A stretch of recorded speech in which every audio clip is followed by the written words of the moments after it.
Buenas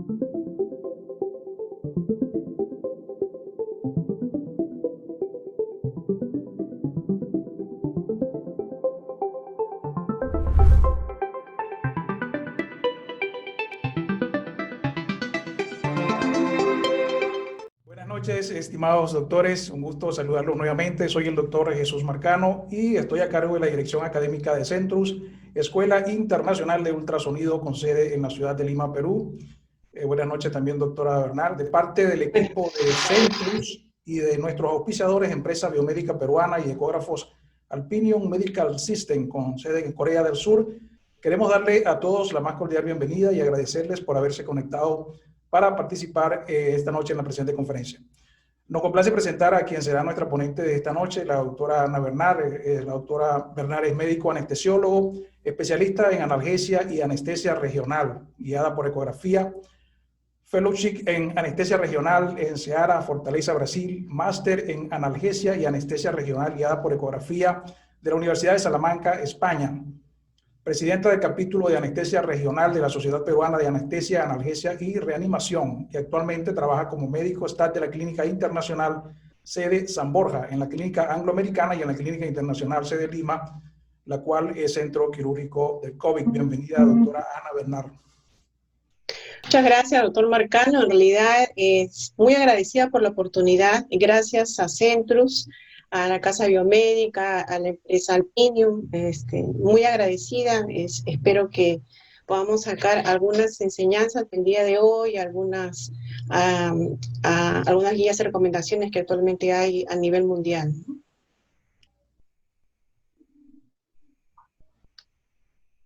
¿Ok? ¿Cómo están a todos? Bueno, nuevamente buenas noches. El tema de que vamos a tocar el día de hoy es bloqueos de nervios periféricos guiados por ecografía durante la pandemia del COVID-19. Actualmente, ¿qué dicen las guías? ¿Qué dicen las recomendaciones? En realidad, ¿qué hemos aprendido hasta el día de hoy? ¿Y qué es lo que más adelante nos queda por aprender durante estos 6 meses de pandemia? Unos datos adicionales. En realidad, todo esto apareció en la ciudad de China, en Wuhan, como muchos de ustedes saben. En la ciudad de Wuhan, China, en diciembre del 2019, apareció un misterioso brote de neumonía. Los primeros casos se dieron en el hospital de Wuhan. Inmediatamente después, a pocas semanas de su estudio, al 31 de diciembre del 2019, la Organización Mundial de la Salud determinó que esto era un nuevo virus, era una nueva cepa de virus, del virus coronavirus, a la que denominó el Novel Coronavirus 2-2019. Poco tiempo después, este virus se extendió rápidamente a nivel mundial. Actualmente sabemos que ha afectado a más de 210 países.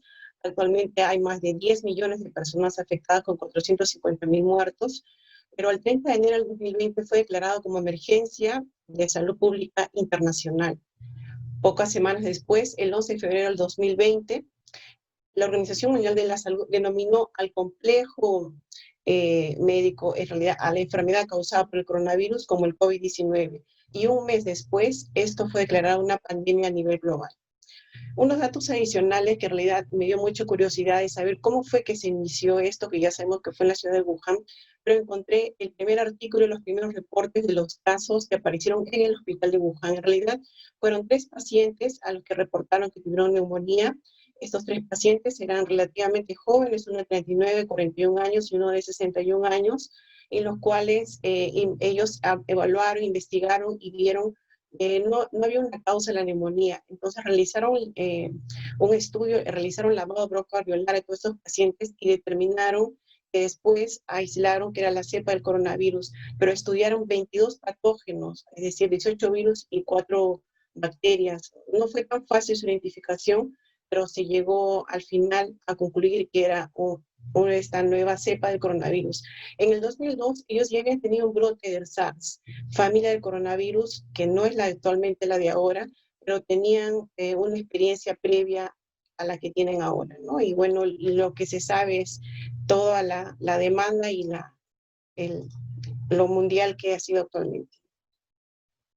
¿Qué pasa con nosotros en América Latina? Bueno, América Latina no es exento al coronavirus. El Perú actualmente tiene la tasa de infección más alta en América Latina, ocupando el segundo lugar después de Brasil. Actualmente en nuestro país tenemos muchos casos de pacientes infectados. Estos reportes van cambiando día a día, es decir, esta estadística fue hasta el día de ayer. Al día de hoy sé que tenemos ya casi 300.000 casos infectados, tenemos en realidad más de 9.500 personas fallecidas, dentro de ellos mucho personal médico.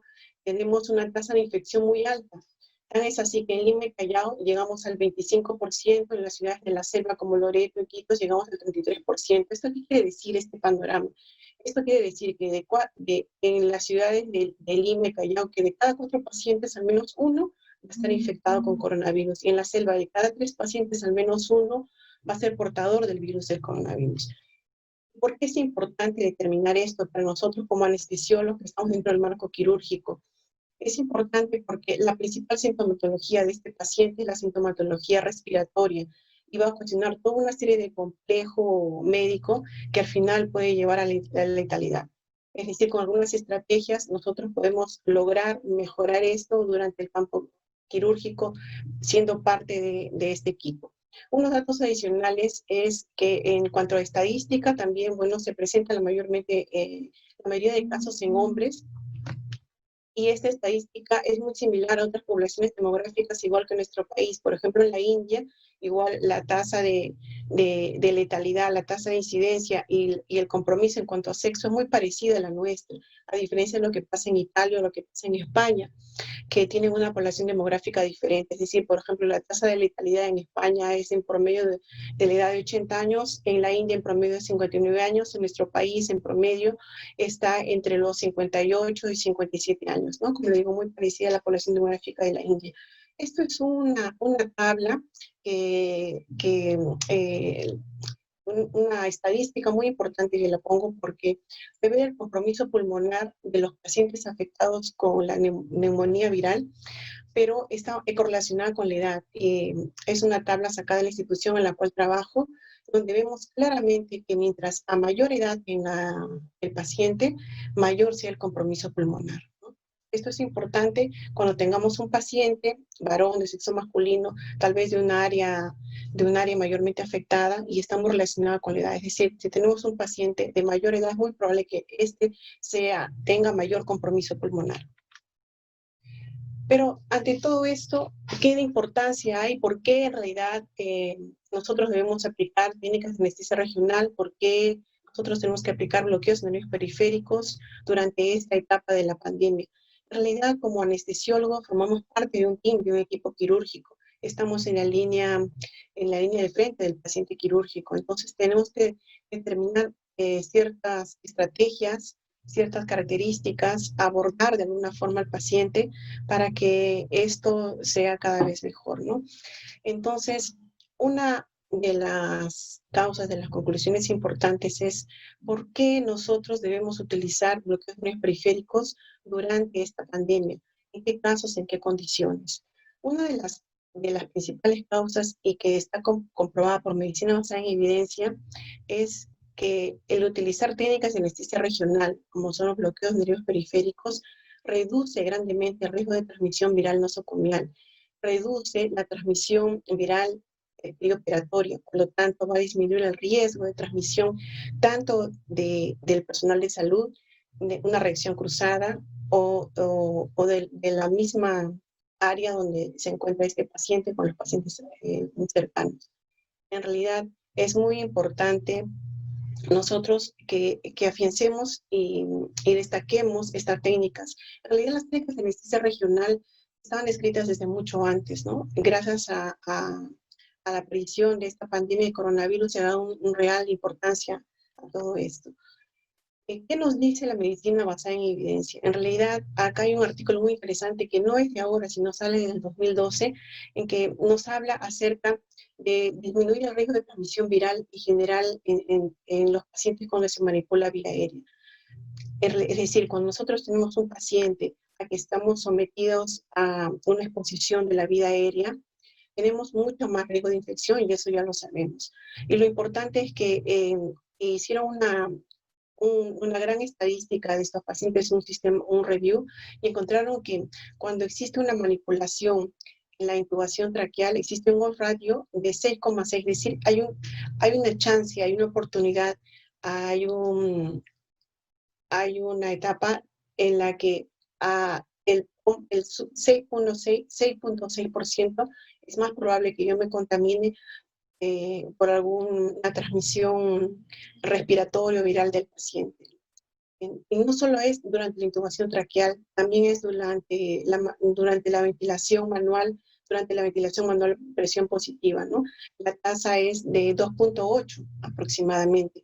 Y no solamente estos parámetros cuando se manipula vía aérea, también existe el periodo de la extubación, que es otra etapa importante. El paciente tose, incluso puede tener a veces náuseas, vómitos, y hay mayor riesgo de exposición. Hay algo adicional que encontré ahora último en el British Journal, en los que habla acerca del uso de la máscara laringe. En realidad, si nosotros decidimos usar en un paciente máscara laringe, que ya sabemos que es un dispositivo supraglótico que se puede utilizar en determinadas condiciones, pero tiene un mayor riesgo de transmisión viral.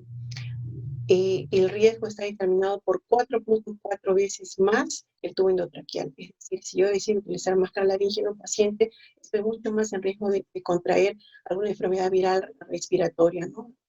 No uso sobre todo la adecuada protección. Entonces, todo esto en general nos habla de que al utilizar técnicas de anestesia general, al utilizar técnicas en las que yo manipule la vía aérea, voy a tener mucho más riesgo de exponerme. Es ahí que viene el realce de la anestesia regional y en la medida de lo posible tratar de utilizar técnicas anestésicas o técnicas analgésicas que tengan un menor riesgo de transmisión viral, como es dejar de manipular la vía aérea.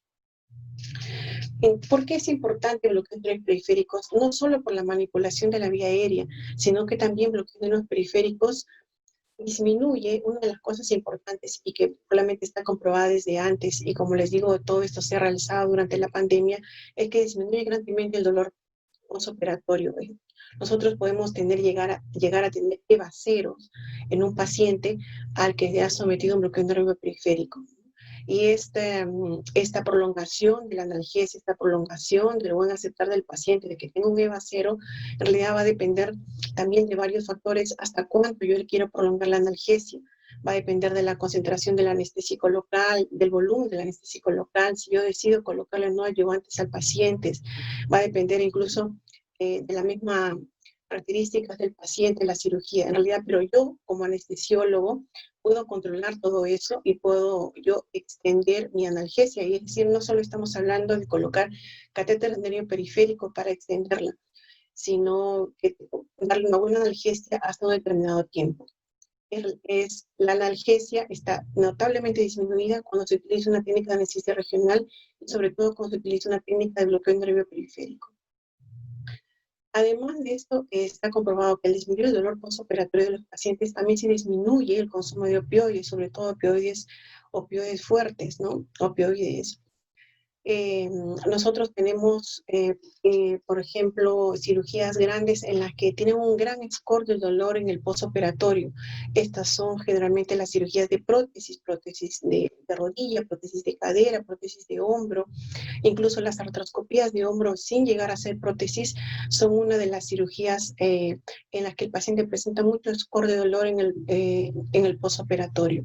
Nosotros, con una técnica basada en la analgesia guiada por ecografía, como es el bloqueo nervio periférico, podemos llegar a que este paciente tenga un evacero, un dolor casi imperceptible, y que el consumo de opioides sea nada. Lo que sí necesitamos es que acompañar siempre nuestra técnica de bloqueo nervio periférico con una técnica de analgesia multimodal, pero basada en acetaminofén, basada en ketamina, basada en ansiolíticos, pero sí el consumo de opioides está muy disminuido.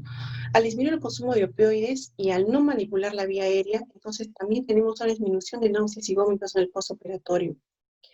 También tenemos una disminución en el delirio y la disfunción cognitiva postoperatorio, y esto cobra real importancia cuando tenemos pacientes geriátricos.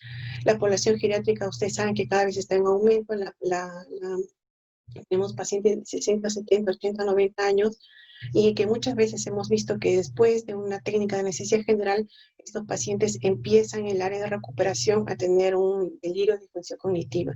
Esto no logramos saber cuando utilizamos técnica de anestesia regional. Las técnicas de delirio periférico no solo disminuyen el delirio y la disfunción cognitiva, sino que al mantener una estabilidad hemodinámica durante el intraoperatorio, eso favorece a que estos pacientes no hagan una alteración de la presión. Ustedes saben que el paciente geriátrico es un paciente muy lábil. Una disminución de la PAN puede ocasionar toda esta disfunción cognitiva. Nuevamente, la técnica de bloqueo endotelial periférico me evita una inestabilidad hemodinámica, ¿no? Entonces, al tener un paciente con menor dolor postoperatorio, al tener un paciente más recuperado, al tener un paciente con mayor satisfacción, con menor náuseas y vómitos en el postoperatorio, entonces es más probable que este paciente tenga una estancia hospitalaria mucho más corta. Lo que les quiero traer es una revisión Cochrane que es muy interesante acerca de que sale en el 2017 y es que dice, usar bloqueos periféricos es que es verdad que me disminuye el dolor en los pacientes de prótesis de cadera o de cirugías de cadera, que son consideradas unas cirugías cruentas o con gran score de dolor en el postoperatorio. Y esto es la conclusión a la que de Cochrane es, después de leer 41 ensayos clínicos, después de una revisión de 2.491 pacientes, se concluye que efectivamente la técnica de bloqueo periférico disminuye el dolor postoperatorio, disminuye el riesgo de estado confusional, y disminuye el prurito, y disminuye la estancia hospitalaria. Entonces, todo esto que nosotros estamos observando como conclusión, esto ya se había visto antes de la pandemia. Todo se está realzando actualmente en la pandemia. Durante esta pandemia no necesitamos pacientes que tengan una estancia hospitalaria larga. Necesitamos un paciente que tenga una cirugía pronta, que tenga una recuperación pronta, que pueda estar prontamente en su casa para evitar infecciones cruzadas, ¿no? Ustedes saben que en el hospital, pues la institución donde uno trabaja, tenemos muchos casos y cada vez hay más casos y la tasa de infección cada vez está aumentando. Un estudio adicional que nos ayuda mucho a hablar acerca de sustentar la reducción del dolor postoperatorio después, por ejemplo, de una artroplastia. Este es un estudio review que sale en el 2018, un año después, donde también hacen 9 ensayos clínicos, donde acompañan de una clínica de bloqueo periférico, acompañan a los pacientes con analgesia multimodal libre de opioides, donde incluyen acetaminofén, dosis bajas de ketamina o sedantes, y encuentran que en todos los pacientes el dolor postoperatorio es muy bajo, tanto en artroplastías de rodilla y de cadera. Entonces, ¿por qué usar bloqueos periféricos durante la pandemia? O sea, todos los argumentos adicionales, hay mucho más que eso. Actualmente el bloqueo periférico disminuye las complicaciones pulmonares perioperatorias. Entonces, nosotros sabemos que el compromiso respiratorio es una de las principales causas de complejidad de los pacientes COVID positivos. Utilizando esta técnica de anestesia regional o de analgesia regional, estos pacientes van a ir menor desde el punto de vista pulmonar. Disminuye la respuesta inflamatoria y esto se ha visto porque hay muchos estudios que nos hablan de que si no tengo un control adecuado del dolor, la citoquina, las interleuquinas, la velocidad de cimentación y todo, la respuesta y la cascada inflamatoria va a estar aumentada. Al utilizar una técnica analgésica adecuada, como el bloqueo periféricos, toda esta cascada va a disminuir. Importante también en un paciente COVID positivo, porque ustedes saben que estos pacientes, que el 20% de estos llegan a tener una complejidad tan grande que muchas veces todo el sistema inflamatorio se ve alterado, conllevando no solo el compromiso pulmonar, el compromiso cardíaco, el compromiso renal, terminando en shock o terminando en falla ventilatoria mucho mayor.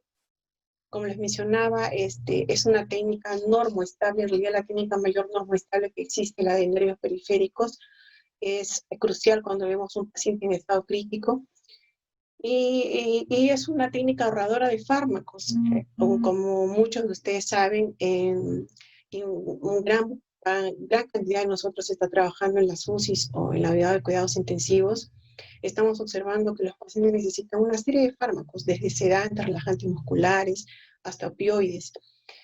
Con una técnica de anestesia regional como el bloqueo endógeno periférico, estamos disminuyendo los fármacos, disminuyendo los costos, ¿no?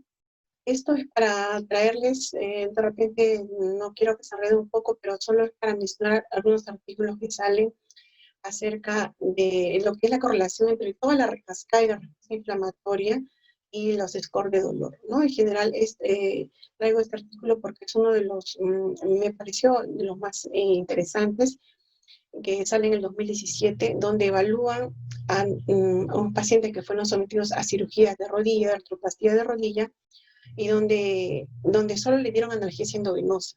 Como ustedes pueden observar en los 3 cuadros, con analgesia endovenosa, que fue parecoxib 40 miligramos, morfina, tramadol y rescate de petidina, igual todos los elementos inflamatorios estuvieron aumentados. La velocidad de cimentación, la interleuquina 8, el interferón, las prostaglandinas, todos en realidad aumentaron y todos tuvieron una tendencia a aumentar entre el día 48 y el quinto día. Y si no controlamos, esto es porque no hubo un control adecuado del dolor. Las técnicas endovenosas no superan en cuanto a un manejo analgésico de los bloqueos periféricos. Si no tengo un control adecuado del dolor, no solo es que la cascada de inflamación está alterada, sino que también estos pacientes conllevan a una cronicidad que empieza a aparecer el dolor crónico. Con respecto a la estabilidad hemodinámica del nervio, de la clínica de bloqueos periféricos, bueno, quiero presentarles un pequeño trabajo que presenté en la clase del 2017 junto al doctor Jimmy Ospina. Y lo que nosotros observamos fue que trabajamos en un hospital con pacientes críticos, y lo que nosotros observamos aquí fue que aplicamos como técnica analgésicas, como técnica anestésica, bloqueos periféricos a muchos de los pacientes críticos, con ASA4, ASA5, RQ3, RQ4, y lo que observamos en realidad, todos ellos tuvieron una gran respuesta a estabilidad hemodinámica, ¿no? Y es lo que muchos de ustedes van a ver, ¿no? Aplican esta técnica anestésica y van a observar que el paciente tiene un buen control de la frecuencia cardíaca, presión sistólica, diastólica, ¿no? Es ideal. Es una técnica anestésica ideal para un paciente crítico. Bueno, un poco de introducción y ahora vamos a ir específicamente al tema ¿por qué actualmente hay tanta relevancia en lo que es el nervio periférico? ¿Qué es lo que está pasando qué es lo que hay, qué es lo que nos dicen las guías mundiales? En realidad, ASRA y ESRA elaboraron una guía en marzo del 2020. No muy lejos de eso, en América Latina, la Sociedad Brasileña de Anestesiología elabora también una guía, unas recomendaciones acerca de anestesia regional y sobre todo nervio periférico. Y la Sociedad de Chile también elabora una guía muy interesante, ¿no? Igual entre la quincena, ellos elaboran en realidad la guía primero, que fue la quincena de marzo, la Sociedad Brasileña la elabora la primera semana de abril, pero nos traen una serie de indicaciones que valen la pena recordar. Estos son los primeros artículos que salieron acerca de lo que es anestesia regional y qué está pasando con esto durante la pandemia del COVID. Y en general, una de las primeras recomendaciones en la que hacen en general todas estas 4 guías es que cuando tenemos un paciente que ingresa a una institución, lo primero que debemos hacer es hacer un screening para saber si este paciente es un COVID confirmado, es un altamente sospechoso en COVID, o si este paciente tiene una baja sospecha de COVID. En realidad, no puedo descartar y decir definitivamente que este paciente no es portador de COVID durante esta etapa de la pandemia. ¿Por qué? Por las pruebas que actualmente existen. No hay una prueba que tenga una sensibilidad al 100%, una especificidad al 100% que me diga definitivamente este paciente no tiene COVID. ¿No? Ni la prueba rápida, ni la prueba molecular, ni la TAC de tórax, ¿no? Ni siquiera el lavado broncoalveolar a que se hacen los pacientes y que pueden después ser sometidos con una prueba molecular de una sensibilidad del 93%. Pero sí podemos acercarnos, sumar factores y podemos acercarnos a decir, este paciente tiene una baja sospecha de que tenga COVID o es altamente sospechoso o es un COVID confirmado. Entonces sí es importante que todos estos pacientes deban realizarse un screening de ser admitidos al hospital. Otro de los aspectos importantes es cuando tenemos un paciente, ya sea altamente sospechoso en COVID o que sea un COVID positivo, tenemos que tener una estrategia de manejo quirúrgico. Y acá el team quirúrgico con una vital importancia. O sea, durante esta pandemia hay mucha conversación, mucha cooperación entre el anestesiólogo y el equipo quirúrgico. El equipo quirúrgico, el ginecólogo, el traumatólogo, el cirujano. Entonces nosotros tenemos que modificar estrategias, mejorar las estrategias de tal forma que todo apunte a que la diseminación de la infección se disminuya. Cuando tenemos un paciente COVID confirmado o altamente sospechoso en COVID, iba a entrar a sala y tiene una indicación de una cirugía, entonces nosotros tenemos que hacer una evaluación preanestésica. Muchas de las guías, y esto va a depender de la institución donde se trabaje, mencionan que la evaluación preanestésica debe hacerse a teledistancia o a distancia, pero en anestesiología y para nosotros es importante nosotros tener una valoración bien del paciente. Necesitamos ver la masa del paciente, necesitamos ver el peso del paciente. Cuando se hace un bloqueo periférico necesitamos saber exactamente el lado del paciente, necesitamos, supongamos que sea un paciente sometido por una cirugía de mano, saber exactamente el cirujano qué dedos va a abordar para yo, de acuerdo a eso, hacer todo un planeamiento quirúrgico, un planeamiento estratégico en cuanto a mi técnica anestésica. A ver cuál es el bloqueo que mejor le conviene a este paciente. Si es un paciente, por ejemplo, sometido a una cirugía de cadera, muchos de ellos son pacientes postrados. ¿Sí? Necesito saber si este paciente tiene poca masa muscular. Es importante la valoración del paciente y eso lo puedo hacer viéndolo al paciente. Ahora, la firma del consentimiento informado, sí, como les digo, depende de cada institución. Actualmente en la institución donde trabajo, que una de las que trabajo donde es sede COVID, en realidad nosotros evaluamos al paciente físicamente, pero no llevamos ningún formato. Venga descrito donde llevemos para entrevistar al paciente. El formato y las firmas se hacen a posteriori. Pero sí vamos y evaluamos para diseñar la estrategia anestésica que vamos a desarrollar en el paciente. Necesitamos, antes de que el paciente entre a sala de operaciones, ver todo lo que voy a utilizar, ¿no? Lo que vuelvo a recalcar es que se recomienda mucho utilizar durante esta pandemia anestesia regional por todas las razones expuestas, sobre todo para evitar la aerolización, para evitar la transmisión viral, ¿no? Ahora, no forzar la anestesia regional, pero sí se recomienda mucho. Es decir, si yo tengo un paciente que es candidato para una clínica de anestesia regional, si la cirugía lo permite, si las condiciones del paciente lo permiten, definitivamente voy a elegir una técnica de anestesia regional y voy a elegir una técnica de bloqueo nervio periférico y tendría que ser guiado por ecografía. Recalco esto porque actualmente sabemos que existen bloqueos neuroperiféricos que se pueden hacer por marcas anatómicas, se pueden hacer por neuroestimulación.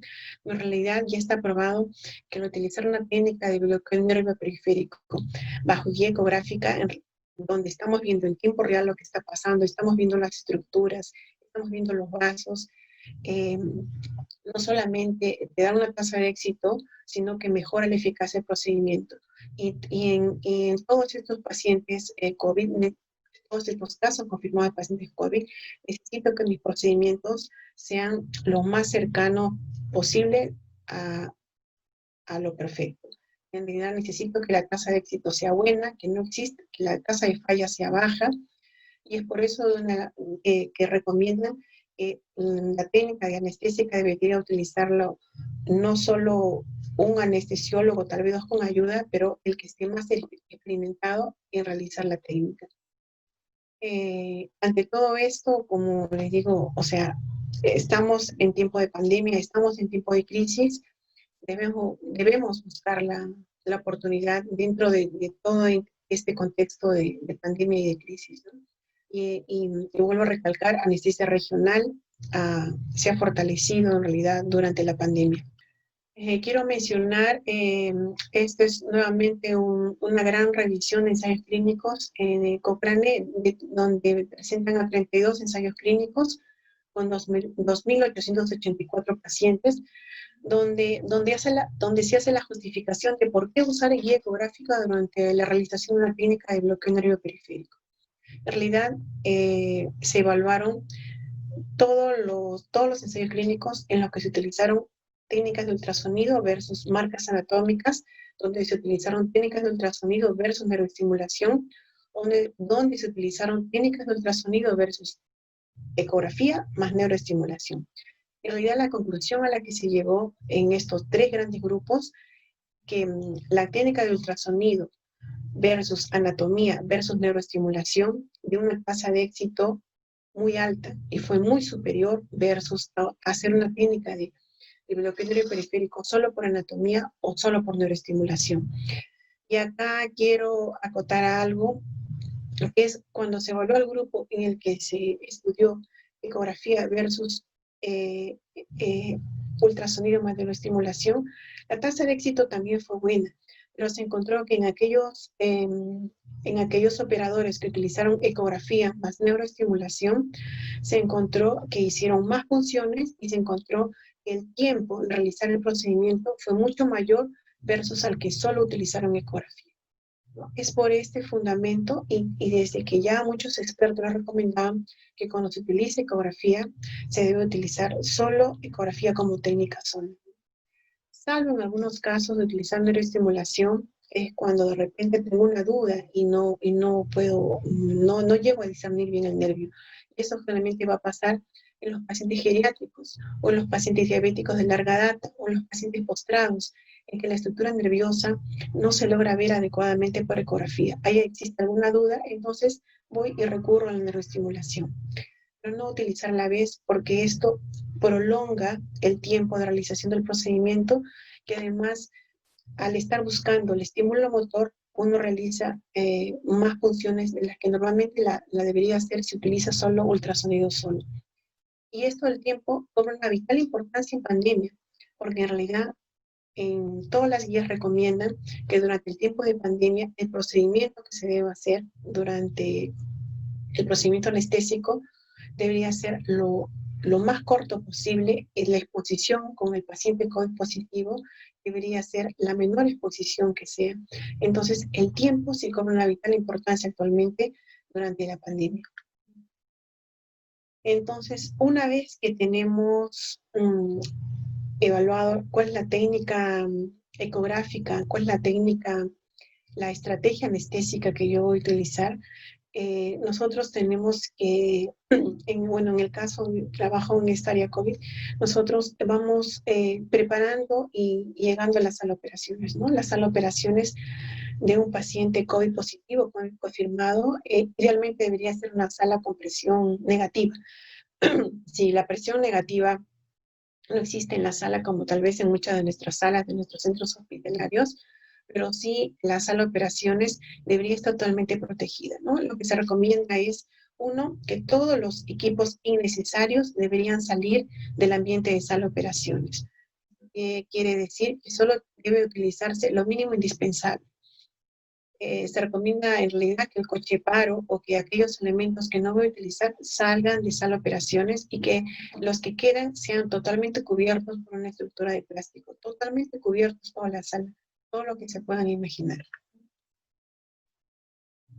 Ahora, antes de que ingrese el paciente a sala de operaciones, debemos preparar qué medicamentos vamos a usar, ¿no? Entonces, todos estos medicamentos están forrados en una bolsa de plástico, como ven, como nos dan en la institución donde trabajo, y nosotros al diseñar la estrategia anestésica tenemos que separar todos los elementos que vamos a utilizar. Si durante el acto anestésico, estamos en sala de operaciones, se requiere de algún elemento adicional, entonces lo que hacemos, queda un runner o un corredor fuera de sala, pero generalmente se trata de que una vez que entra todo el equipo quirúrgico a la sala de operaciones, esta se cierra y se evita que se abra, ¿no? Se evita en la medida de lo posible que el runner o el corredor salvo que sea una situación de emergencia que se presente dentro de sala de operaciones. Una de las cosas importantes y fundamentales es que tenemos que preparar nuestro ecógrafo, el ecógrafo con que contamos en la institución. En realidad lo que se recomienda es que este también esté totalmente cubierto de plástico. Se recomienda en realidad muchos de los ecógrafos con los que disponemos en 2 o 3 sondas o transductores. Se recomienda llevar solamente un transductor, el que se va a utilizar. Es por eso que ya se planea la técnica, la estrategia o el tipo de bloqueo que se va a utilizar. Entonces, esta sonda tiene que estar totalmente cubierta, en la medida de lo posible. ¿Por qué? Porque se ha observado y se ha visto que este virus puede quedar por varios días durante los teclados y la manipulación del equipo. Entonces, ahí también va la importancia de la desinfección del ecógrafo. Es decir, cuando estamos en sala de operaciones y después de que utilizamos el ecógrafo es desinfectado con amonio cuaternario, después está nebulizado con peróxido de hidrógeno y después nuevamente es limpiado con amonio cuaternario y después de eso nuevamente cubierto y queda disponible para volver a ser usado en la siguiente oportunidad. Pero esto es recomendación de todos, ¿no? Tratar en lo posible protegerlo. En la zona del teclado, de preferencia con un material estéril, porque al utilizar nuestros elementos, la técnica de realizar el bloqueo, todo tiene que ser mantener la esterilidad y la bioseguridad siempre. El equipo de protección personal. Mucho se dice que cuando se utiliza técnicas de anestesia regional, a veces debe minimizarse el equipo de protección personal. Pero, no solo en lo personal, sino que en la práctica diaria, en realidad no debemos escatimar en esfuerzos en protegernos, ¿no? Es importante que exista toda una protección, no solamente para el anestesiólogo, para todo el equipo, pero más el anestesiólogo, el que ayuda al anestesiólogo, porque está expuesto, está muy cerca de la cabeza del paciente y expuesto rápidamente a la aerolización y la transmisión viral, y el virus cuando se transporta por el aire, ¿no? Entonces estamos muy expuestos y debemos cubrirnos en toda la medida de lo posible. Una recomendación adicional de estas guías es que tratar de utilizar los bloqueos de nervios periféricos como técnica anestésica. Se había utilizado anteriormente mucho como técnica analgésica, se utilizaba técnicas de anestesia general y después se utilizaban los bloqueos bajo la técnica de anestesia general en todo el paciente como técnicas analgésicas. Ahora, si se va a utilizar un bloqueo de nervio periférico, es de preferencia que este sea utilizado como técnica anestésica. Técnica anestésica sumado a una sedación, ¿no? Una sedación mínima en realidad. No sedar demasiado al paciente de tal forma que ese tal vez pueda convertirse a una anestesia general o utilizar a grandes demandas de oxígeno, pero sí utilizar los bloqueos de nervio periféricos como técnica anestésica. ¿Qué técnica anestésica y qué bloqueo voy a utilizar en realidad? Lo bueno es que tenemos mucha variedad de bloqueos, pero se debe elegir uno, el que tenga menor tasa de falla y otro, el que mayor domine el operador. Y acá te recomienda que el que realiza la técnica debería ser el más experimentado. Esto en realidad está recomendado a nivel mundial. ¿Y esto por qué? Porque nosotros tenemos que asegurar que nuestra tasa de éxito sea muy cercana al 100%. Y tenemos que asegurar que esta técnica anestésica no solo sea segura para el paciente, segura para nosotros y segura para todo el equipo quirúrgico, ¿no? Ahora sí voy a anotar algo que mucho han hecho referencia tal vez en charlas anteriores, y es con respecto a qué bloqueo utilizar, qué bloqueo no utilizar, qué bloqueo es que tal vez está hacerlo con precaución, yo diría, antes de no utilizar. Pero acá hay que aclarar dos cosas. Tenemos un paciente COVID positivo confirmado y tenemos un paciente que es asintomático respiratorio y otro en el grupo que son los sintomáticos respiratorios. Entonces, sí, en los pacientes que son sintomáticos respiratorios hay que utilizar mucha precaución en los bloqueos de extremidad superior. Es decir, si yo tengo un paciente que tiene una falla pulmonar, una insuficiencia respiratoria marcada, hay que evitar bloqueos que comprometan el nervio frénico, porque sabemos que estos bloqueos pueden determinar una parálisis diafragmática y empeorar el cuadro pulmonar del paciente.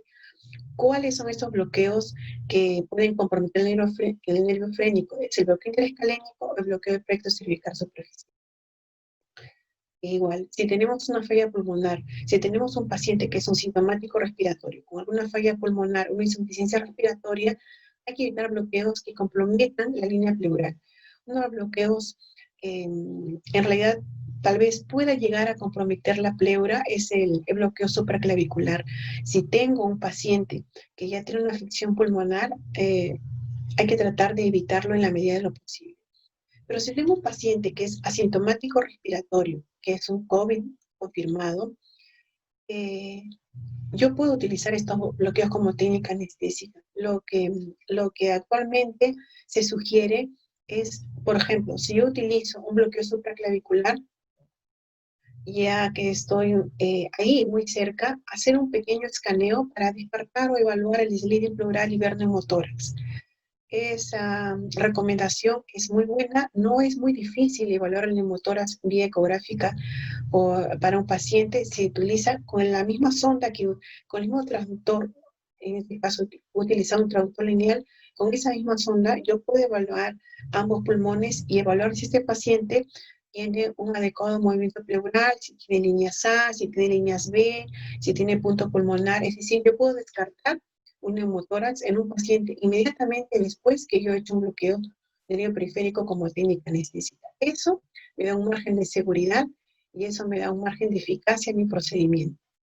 Una vez que termino de realizar el bloqueo del nervio periférico, inmediatamente ahí tengo que evaluar también en los minutos en que estoy con el paciente si esta técnica de bloqueo está cumpliendo los parámetros de bloquear la parte sensitiva y la parte motora. Es decir, necesito saber que mi técnica que yo he empleado sea una técnica segura y evitar después reconversiones a anestesia general, porque ya sabemos que lo que queremos es evitar que haya manipulación de la vía aérea en la medida de lo posible. Entonces, igual, si yo tengo un paciente que es asintomático respiratorio y necesita que se le haga un bloqueo, por ejemplo, va a ser sometido a una cirugía de hombro y necesita que se le haga un bloqueo, el gol estándar para una cirugía de hombro es el bloqueo interescalénico. Es decir, con un bloqueo interescalénico sumado a un bloqueo del plexo cervical superficial, yo puedo tener una analgesia al 100%, puedo tener un nivel anestésico para una cirugía de hombro. Entonces lo puedo realizar en el paciente.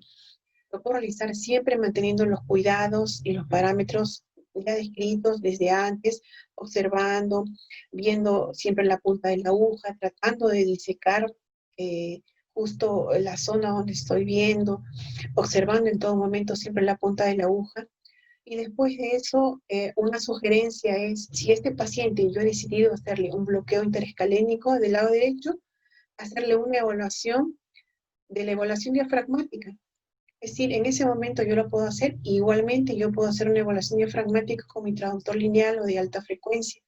¿Qué es lo que tengo que ver en el diafragma? Tengo que ver si ese diafragma hay adecuada movilidad, si hay adecuado desplazamiento, y tal vez buscar el signo de la cortina, ¿no? Esos parámetros no son muy difíciles de realizar, no me va a demorar mayor tiempo de mi procedimiento, solo es un poco de entrenamiento, pero es el fin al que debemos llegar, y eso mejora los estándares de seguridad, mejora la tasa de éxito y uno se siente más tranquila y más segura, ¿no? Yo quiero, por ejemplo, mostrarles el caso de un paciente que es COVID positivo, sintomático respiratorio, es decir, que llegó a la institución con una insuficiencia respiratoria. Quiero que observen, no sé si es que pueden observar la dificultad respiratoria que tiene el paciente. Esto es un paciente, en realidad, que me lo pasó un amigo que trabaja en el Hospital Lasarte, es un amigo emergenciólogo. Me dice que este paciente fue muy emblemático para ellos, fue porque fue el caso cero, es decir, es el primer paciente que se les presentó en la institución, de un paciente COVID confirmado, que fue el 24 de marzo de este año. Pero ¿por qué traigo a colación a este paciente? Porque quiero que se note la diferencia entre un paciente asintomático respiratorio y un sintomático respiratorio.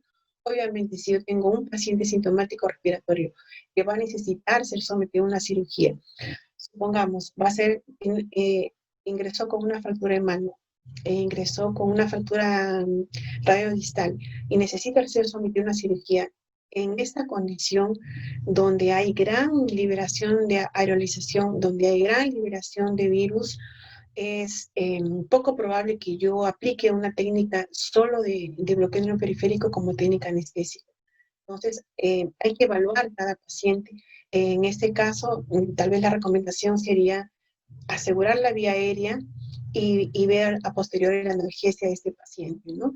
Ya, aparte, como estamos viendo, este paciente ya tiene un compromiso instalado, tiene una desaturación bien marcada, es decir, y estos pacientes van a llegar a la institución y van a llegar a sala de operaciones.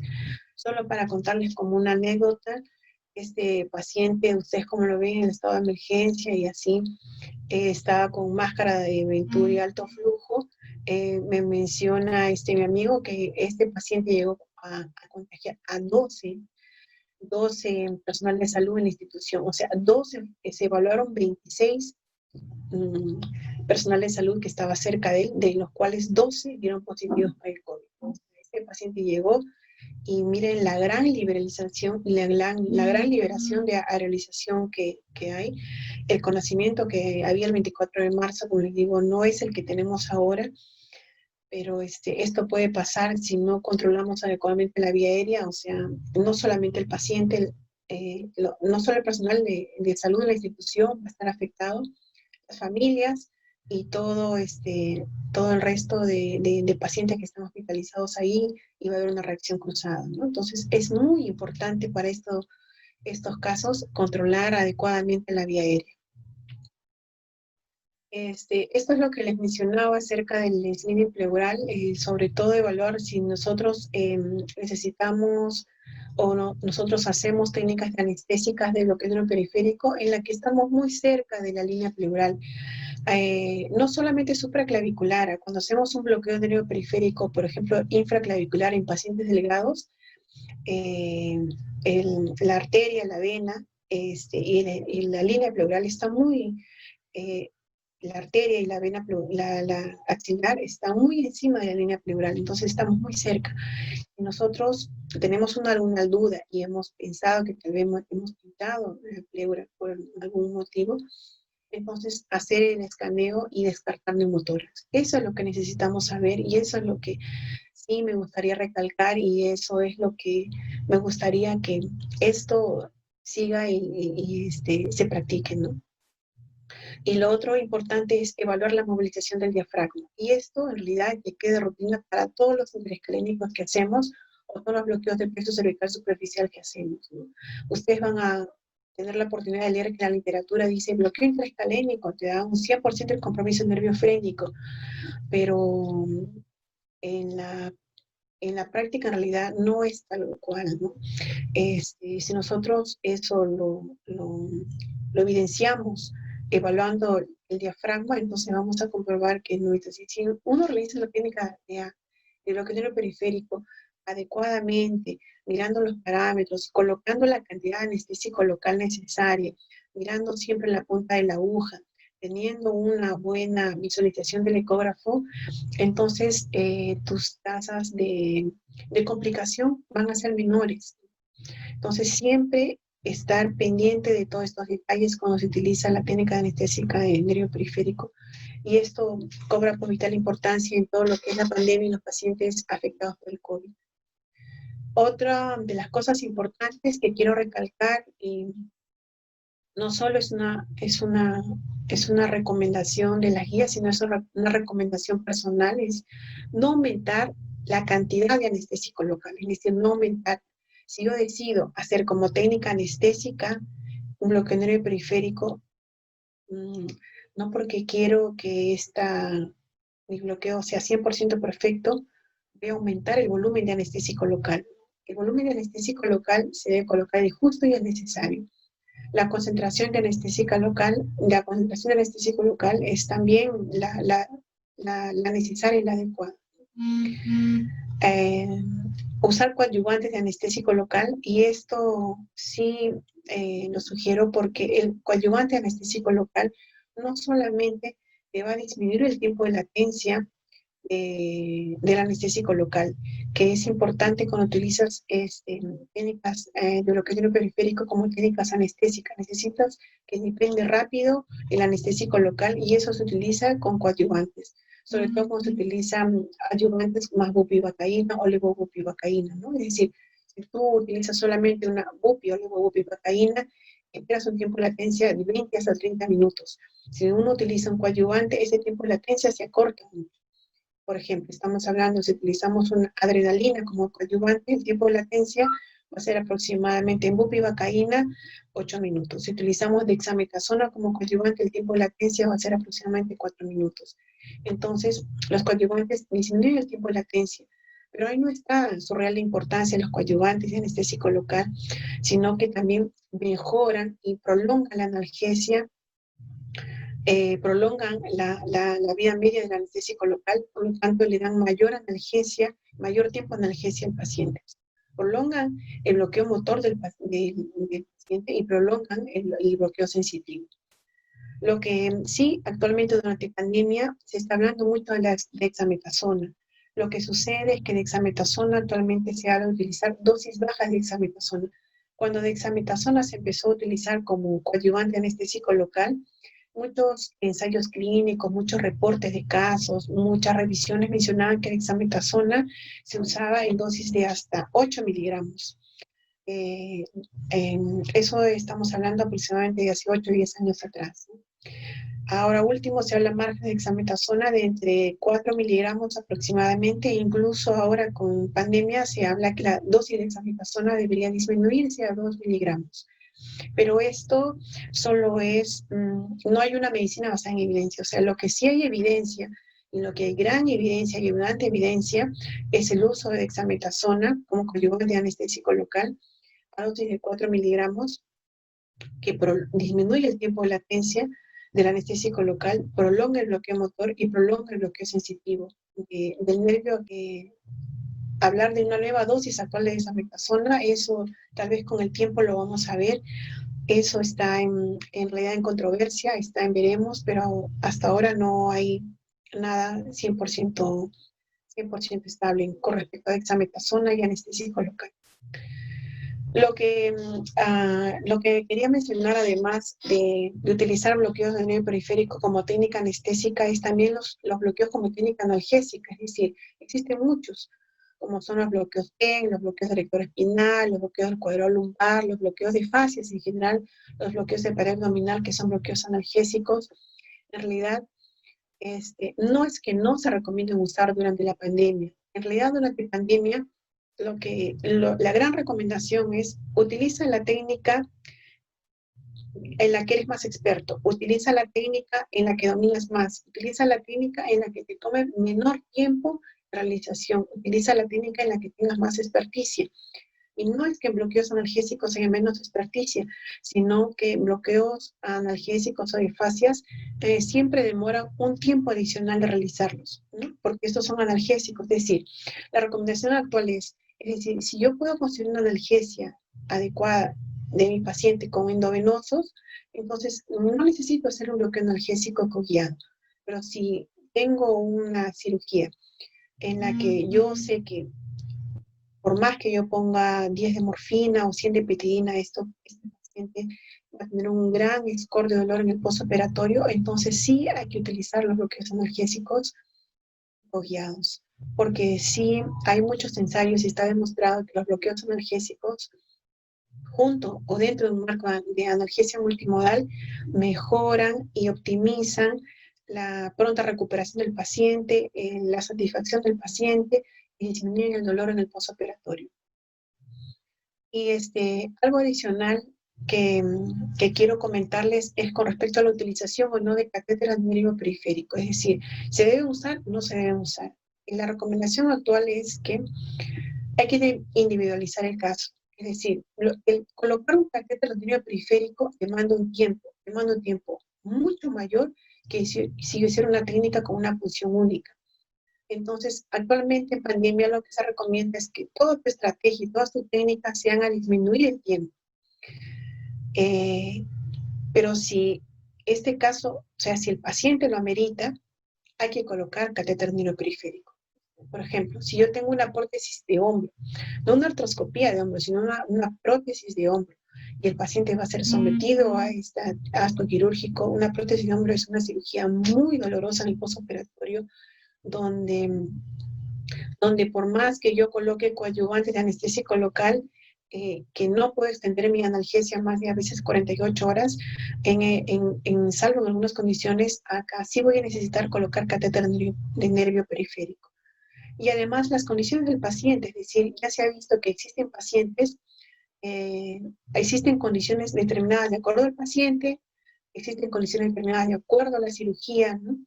Y que cierto paciente me va a requerir mayor demanda analgésica, ¿no? Entonces en ellos mejorar mi estrategia y en ellos sí hay que colocar catéter de nervio periférico, ¿no? Entonces por eso que viene la importancia de evaluar adecuadamente a tu paciente en el periodo operatorio.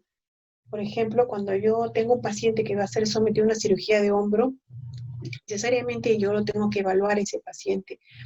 Yo ya sé que le voy a colocar un bloqueador periférico porque es mejor, le voy a calmar el dolor, todo, pero yo antes de eso evalúo al paciente el grado de movilidad que tiene el hombro, es decir, qué rango articular tiene de movilidad. Eso es importante para yo también optimizar mi estrategia, ¿no?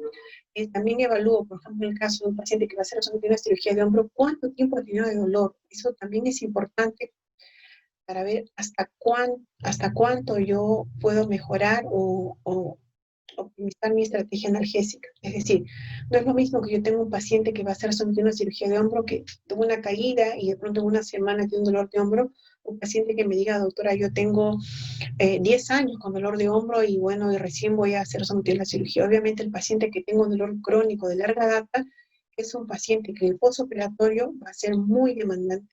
Entonces aquí es donde tengo que optimizar todas mis estrategias para mejorar y para optimizar y para darle una mejor calidad de analgesia a este paciente. Acá hay acerca de la dexametasona, que eso ya está en grandes revisiones, en grandes metaanálisis, hay grandes series y revisiones acerca de la dexametasona, si es mejor utilizarla con anestésico local en el nervio periférico, utilizar la dexametasona vía endovenosa, que va a tener el mismo efecto, y al final la dexametasona está comprobada que es un coadyuvante del anestésico local, sí, pero dentro de la jeringa, es decir, colocarla en el nervio periférico. El efecto de dexametasona endovenoso no es comparable en nada al uso de dexametasona junto al nervio periférico, ¿no? Entonces, todas las bondades de dexametasona es cuando se utiliza junto al anestésico local.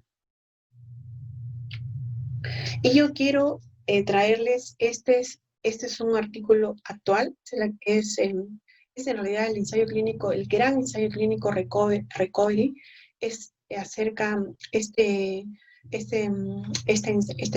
ensayo clínico nos menciona de que en realidad se han enrolado, este es un gran ensayo clínico a nivel mundial, en que se han enrolado más de 11.500 pacientes COVID positivos, y en los que se han encontrado que dando dexametasona a muchos de estos pacientes con neumonía severa a dosis bajas, muy bajas, que estamos hablando de 6 miligramos de dexametasona endovenoso, ha logrado reducir en 1/3 la mortalidad de estos pacientes hospitalizados que tienen neumonía severa o compromiso respiratorio severo. Este artículo terminó de enrolarse el 8 de junio. Es por eso que empiezan ya más adelante vamos a tener los resultados o todo el artículo en general completo, pero esto es el gran estudio que nos habla de la dexametasona y sus dosis bajas. Esto es lo que hay que estudiar actualmente, es decir, que dosis bajas de dexametasona tienen la misma función que colocar dosis medianas de dexametasona y funcionan también, y eso se puede extrapolar al nervio periférico. Esa es la pregunta actual y esa es por la que actualmente dice ojo, cuidado, si voy a utilizar dexametasona como ayudante anestésico local, ¿cuánto debo ponerlo, ¿no? Entonces, me mencionan, por ejemplo, que en Colombia utilizan 2 miligramos en la jeringa de 20, o experiencias de los amigos chilenos también que han bajado la dosis de dexametasona, pero actualmente es para hacer un estudio adicional y evaluar bien cuál es la función de dexametasona, cuál es el papel que cumple y cuál es la dosis exacta que se debería utilizar para yo tener una adecuada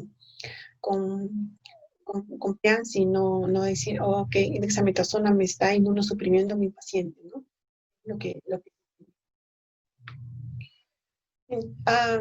Mencionarles y tal vez lo que ya dije acerca de la terapia de oxígeno. En realidad todo lo que es manipulación de vía aérea, todo lo que es terapia de oxígeno, disminuirla. Es decir, ya hay artículos que hablan de que el uso de alto flujo de oxígenos me va a conducir a una mayor aerolización, ¿no? Una mayor transmisión viral perioperatoria, entonces a un mayor compromiso de secreciones respiratorias.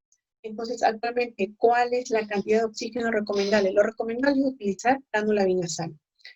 ¿Hasta cuánto oxígeno? Hay algunos artículos que refieren hasta 4 litros por minuto, hay otros que refieren hasta 5 litros por minuto, pero más de eso no. ¿No? Entonces, bueno, este es el caso de un paciente que fue sometido a una cirugía de mano y como ven está con su cánula binasal y con 3.5 litros.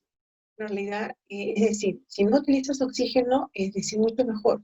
Si tu paciente está con una mínima sedación que no necesita oxígeno, mucho mejor. Y si necesita, colocarle la menor cantidad posible de oxígeno. Ahora, este oxígeno debería ser no de máquina de anestesia, sino separado para evitar que la máquina de anestesia se contamine, ¿no? Y utilizar canógrafos, tampoco se recomienda utilizar canógrafos porque el canógrafo, recuerden que sale de la máquina de anestesia, entonces al utilizar el canógrafo, la canografía también va a contaminar la máquina de anestesia. Y en la medida de lo posible se evita eso y no se recomienda usar canografía. Es lo que les mencionaba. Entonces, lo que vamos a ver en sala de operaciones es un anestesiólogo y ya no antes, ¿no? Cuando se utilizaba técnicas de bloqueo nervio periférico, decíamos vamos a bloquear y habíamos 5 o 6 ahí cerca al paciente. Actualmente esto ya no, solamente es un operador el que está con el ecógrafo y con el paciente, ¿no? Entonces, este operador es el más experimentado para realizar la técnica de bloqueo anestésico. Solo un operador. Y esto, al tener un operador, entonces viene la gran preocupación de todos. Ok, entonces si solamente va a ser el más experimentado, entonces ¿cómo yo voy a mejorar mi experticia? ¿Cómo yo voy a ir avanzando en mi técnica si de repente estoy limitada en esto? Lo que pasa es que como lo que les decía, ¿no? Hay que tratar de buscar en tiempos de crisis, que es lo que actualmente estamos viviendo, la oportunidad del cambio, ¿no? Lo que se tiene que hacer ahora es docencia, sí, pero ya no como la que se hacía antes, sino docencia mediante simulación. Es decir, por ejemplo, esto era que normalmente íbamos a los talleres y esto es lo que hacíamos, ¿no? Antes de la pandemia, estamos 5, 6, 10 personas escaneando, viendo, el instructor nos enseñaba, el profesor nos decía, esto es acá, esto es el bloqueo acá, ¿no? Pero actualmente no, hay que mejorar todas las estrategias de docencia, pero mediante simulación. ¿Qué es mediante simulación? Es decir, utilizar phantoms, utilizar ambientes donde se simule que están con el paciente real y esto mejorar. Entonces, ahora, esta utilización de simulación como herramienta docente no es nuevo en realidad. Esto ya se ha venido utilizando desde hace 4 años atrás, antes del COVID, y esto es algo que también ha cobrado importancia durante la pandemia. Se están utilizando estrategias, plataformas virtuales, estrategias de diferentes herramientas, ¿no? Vía Zoom, mejorando todo lo que es simulación, donde hay solamente un participante, utilizando phantoms, utilizando las plataformas digitales, y de verdad que simulación como herramienta docente actualmente ha cobrado una real y gran importancia, ¿no? Entonces, nosotros vamos a lograr mejorar nuestra experticia de bloqueo en el periférico mediante simulación, ¿no? Y esto se logra porque esto ya también está demostrado que viendo videos, o guiándome con Phantoms, haciendo experticia en la simulación, como en este caso, yo mejoro mi práctica y después al final voy con el paciente, ¿no? Entonces esto está demostrado que sí funciona, que sí mejora y esto es en realidad lo que actualmente en realidad debemos llegar. Bueno, esta foto la pongo porque Universidad Peruana Cayetano Heredia es una universidad que se ha preocupado mucho por la simulación como herramienta docente antes de la pandemia. En realidad, la Universidad Cayetano Heredia es una universidad en realidad muy noble porque no necesita estar de Cayetano para estar en todos estos procesos. En realidad, lo que ellos te piden es que tengas interés, que quieras participar, que sumes un poco de investigación y que, entonces, les digo porque en realidad esta universidad actualmente, bueno, en Perú, en nuestro país, es la única que cuenta con faltas diseñados para un psicográfico. Actualmente ellos lo tienen. Lo que necesitan es personas que vayan a ir a practicar, a hacer estrategias de talleres, ¿no? Pero es muy importante para todos nosotros en realidad seguir mejorando la experticia y esto se va a hacer mediante simulación. Y lo que hablaba de la oportunidad, ¿no? Bueno, esto probablemente muchos de ustedes conocen este cuadro, es la obra maestra de Van Gogh, y esta obra maestra es El cielo estrellado, a la que él denominó, es una de sus obras más conocidas a nivel mundial, y él la realizó estando solo en un sanatorio un año antes de su muerte. Estaba completamente solo, lo habían catalogado como loco, pero él pudo realizar una obra maestra desde su encierro, ¿no? Entonces, a pesar, y les menciono que estamos en tiempo de crisis, debemos en toda medida tratar de buscar siempre la oportunidad, mejorar nuestras estrategias, optimizar todo lo que íbamos haciendo, porque de esta forma así podemos lograr lo que nosotros estamos esperando, que es la satisfacción del paciente, nuestra satisfacción de que ve el paciente que va bien, ¿no? De que ser parte del equipo quirúrgico y que vamos avanzando. Lo que quiero mostrarles en realidad es la presentación de unos casos clínicos, son casos de la vida real. Siempre me gusta mencionar casos de lo que hemos visto, ¿no? En nuestra práctica. Por ejemplo, este es el caso de un paciente varón de 48 años por una cirugía electiva, por una cirugía de emergencia, perdón, por una mano traumática derecha. El paciente estaba en su labor, en su área de trabajo y tuvo un accidente y tuvo todas unas fracturas de los dedos, una mano traumática del lado derecho. El paciente era asintomático respiratorio, tenía una prueba rápida no reactiva para COVID, es decir, tenía IgG y IgM negativos, no reactivos, pero tenía un ataque de tórax inespecífica. Esto es lo que pasa que en la institución donde trabajo, una de ellas, todos los pacientes que ingresan de emergencia les toman prueba reactiva, si son de emergencia, tal de tórax y molecular, pero la prueba molecular queda pendiente, ¿no? Entonces, este paciente se programó para sala con una prueba rápida negativa, pero una TAC de tórax informada por el radiólogo como inespecífica. ¿Qué quiere decir? Yo hablé con el radiólogo y me dice, doctora, en tomografía nosotros actualmente estamos llegando a informar y decir, esta tomografía es compatible con neumonía viral. Esta tomografía es compatible con hallazgos semejantes a los hallazgos del COVID o con patrones como semejantes al COVID. Pero cuando nosotros tenemos dudas, cuando nosotros no podemos definir, ponemos una específica y es lo que puso su informe, que pone que encuentra un pequeño foco de alteración intersticial, pero que no lo puede definir. Y obviamente ellos ven la imagen y es lo que tenemos. Entonces tenemos un paciente que tiene una cirugía de emergencia, una prueba rápida negativa, pero una TAC de tórax inespecífica o sospechosa. En tiempos de pandemia es de pensar que este paciente ingresó no como un COVID confirmado, pero sí como una alta sospecha de COVID.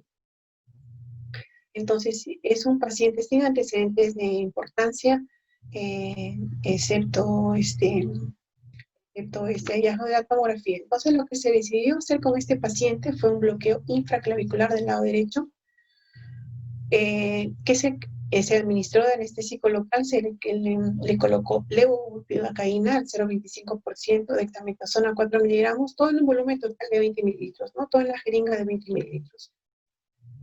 Durante el intraoperatorio se le colocó oxigenoterapia con una cánula binasal 3,5 litros, mascarilla protectora. Es todos los pacientes que ingresan a sala y antes de ingresar a sala, todos portan su máscara quirúrgica, ¿no? Durante el intraoperatorio están con la máscara quirúrgica, bueno, salvo que sea sometido a una anestesia general, ¿no? Pero esa es una recomendación clara y específica que sí deberíamos tener presente en todos los pacientes que entran a sala de operaciones. Y adicionalmente a estos pacientes les coloco una compresa bañada en clorexidina. Sedación fue sedación endovenosa con midazolam, fentanil y propofol. Propofol, bueno, tengo bomba de infusión y propofol puedo dar en TCI a 0,8 microgramos por mililitros.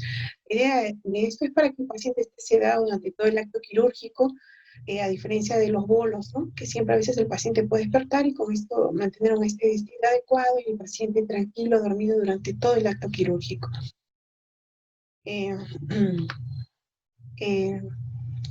Esto no es la imagen ecográfica del paciente, pero sí quiero, este video lo traje para mostrar,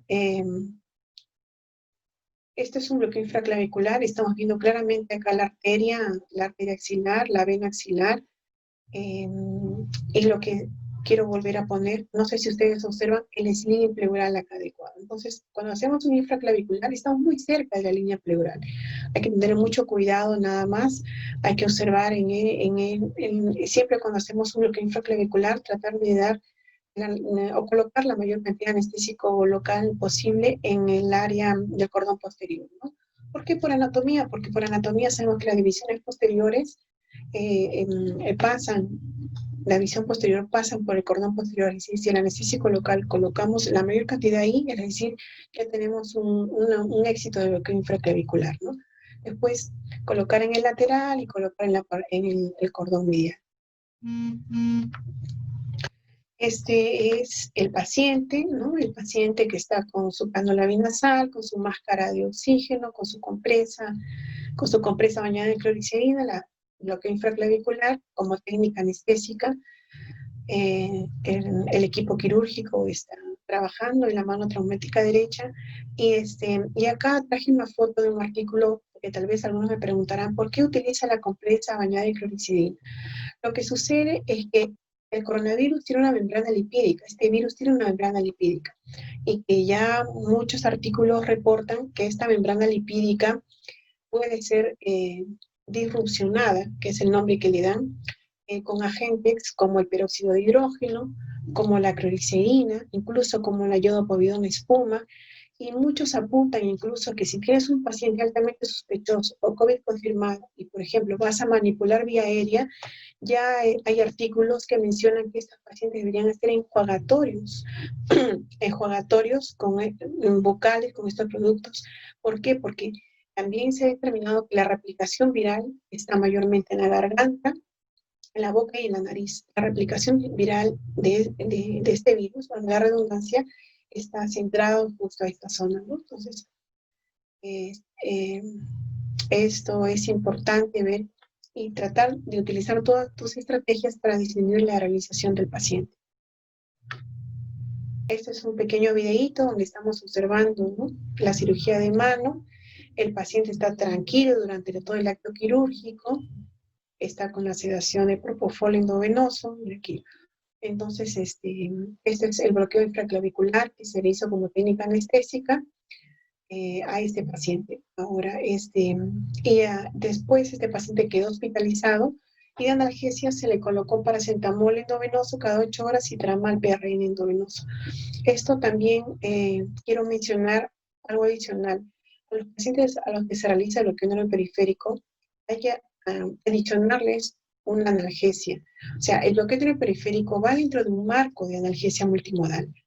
¿Por qué? Porque actualmente, como se están haciendo a nivel mundial gran cantidad de bloqueos neuroperiféricos, se está viendo que muchos pacientes presentan después de que termina el efecto del bloqueo del nervio periférico, hiperalgesia.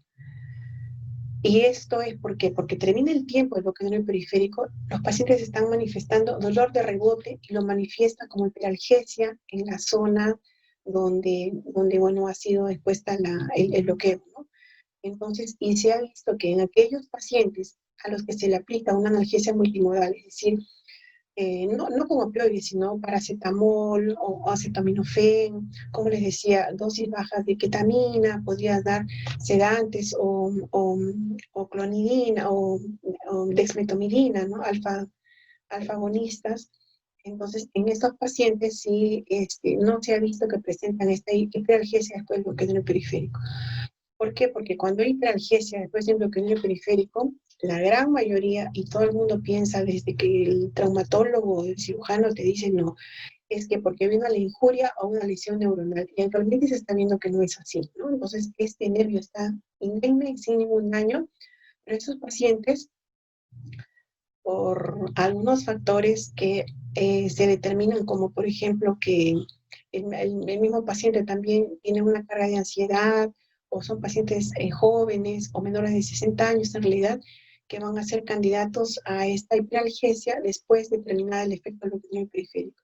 Pero sí se ha visto que si yo utilizo una analgesia multimodal acompañado del bloqueo periférico, no voy a ver este famoso dolor de rebote. Es importante colocarle a nuestros pacientes, una vez que se le realice el bloqueo periférico, acompañarla de una analgesia endovenosa o oral, ¿no? Pero dentro del marco del multimodal.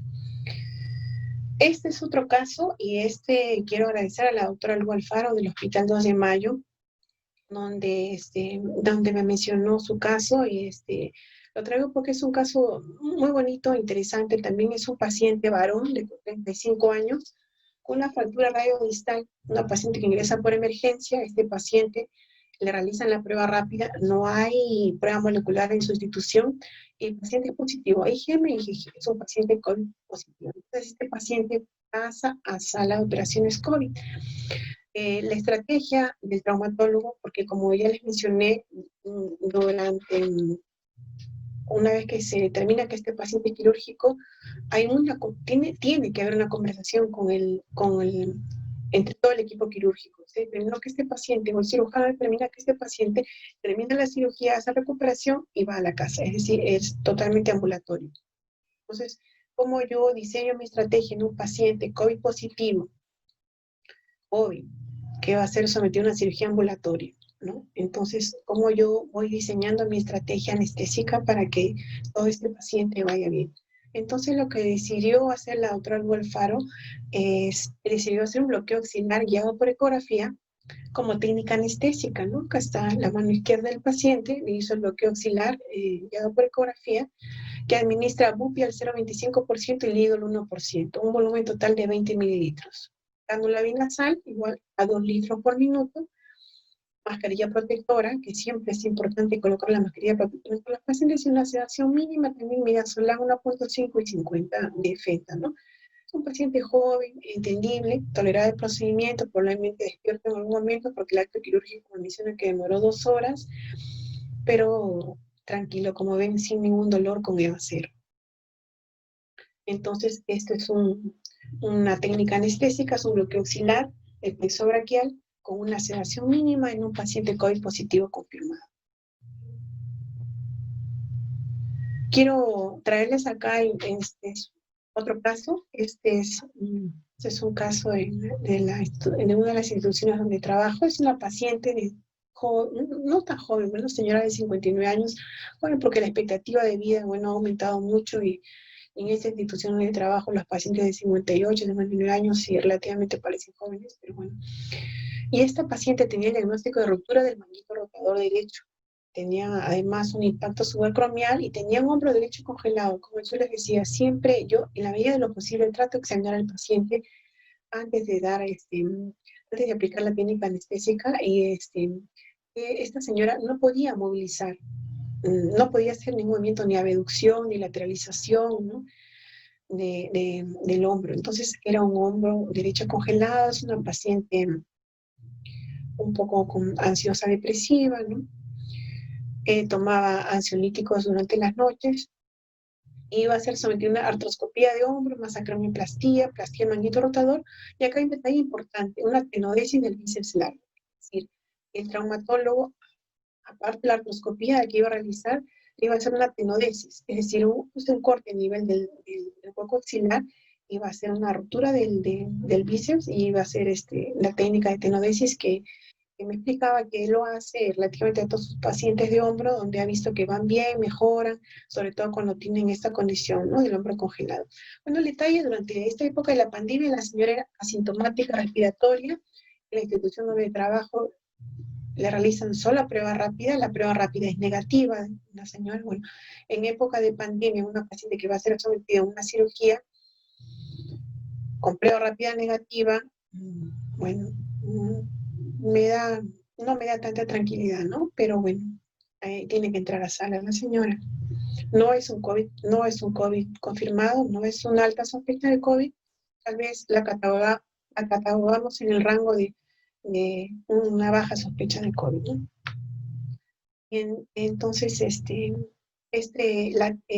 cirujano decidió colocar a la paciente en decúbito lateral izquierdo.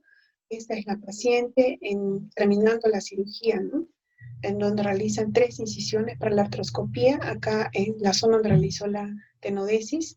Ahora, ¿qué técnica anestésica se le aplica a esta paciente? ¿Qué técnica anestésica estaría recomendada durante la pandemia? La técnica anestésica que se realizó a esta señora fue asintomática respiratoria, un bloqueo interescalénico más un bloqueo de plexo cervical superficial como técnica anestésica. ¿Cuánto de volumen se colocó en interescalénico? 18 mililitros. ¿No? Un bloqueo interescalénico puedes colocar 15 hasta 20 mililitros, tratando de no extenderte la cantidad de anestésico local, porque acuérdense que este anestésico local va a extravasar y ahí se puede llegar a comprometer el nervio frénico, pero con 18 mililitros quedó bien bañado todas las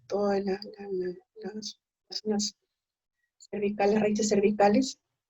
El plexo cervical superficial, igual, se le hizo solo 5 mililitros, en total 23 mililitros de volumen. Y lo que sí le hice fue rápido, nada más ahí por el lado derecho, una evaluación diafragmática con traductor lineal. En realidad, cuando haces una evaluación diafragmática, lo que primero tendrías que ver es, como le decía, el signo de la cortina, es decir, ¿se mueve o no se mueve adecuadamente ese diafragma? ¿Qué es lo que me interesa? Si después el grosor del diafragma, la exclusión, ¿no? Tal vez esos, lo que pasa es que eso se hace con traductor curvo, convexo, donde demora tal vez un poquito más de tiempo. Pero sí necesito saber si hay una movilidad adecuada de ese diafragma. Igual, oxigenoterapia fue con máscara de Venturi, no le coloqué canulita binasal. ¿Por qué? Porque en esta paciente iba a estar completamente tapada. Entonces, la disminución de granización iba a ser menos. Y bueno, necesitaba que la paciente esté segura yo que no iba a necesitar mayores cambios, ni manipular adicionalmente su vía aérea. Le coloqué mascarita de Venturi, pero a flujos bajos, que son 4 litros. Igual mascarilla de protección, su compresa con cloricideína, y le hice sedación endovenosa con propofol, ¿no? A propofol endovenoso, a TCI. La analgesia postoperatoria se quedó con paracetamol endovenoso y tramal, y PRN, de acuerdo a cómo iba a ir.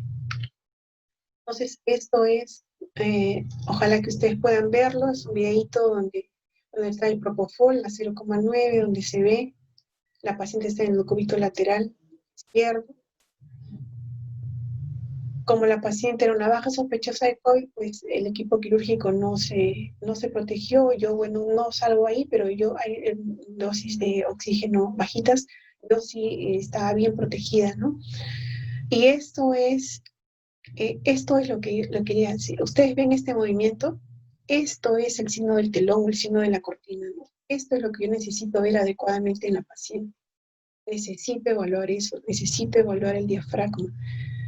Necesito ver esto, que he hecho con traductor lineal a nivel en el lado derecho, a nivel del octavo noveno espacio intercostal, a nivel de la línea axilar media, pero esto es lo que nosotros necesitamos. O sea, con esta simple evaluación, que en realidad no me demora más de 1 minuto, yo puedo estar segura, no pero puedo tener una margen de seguridad mayor de que mi paciente pues tiene una adecuada movilidad diafragmática, que es lo que yo necesito saber, ¿no?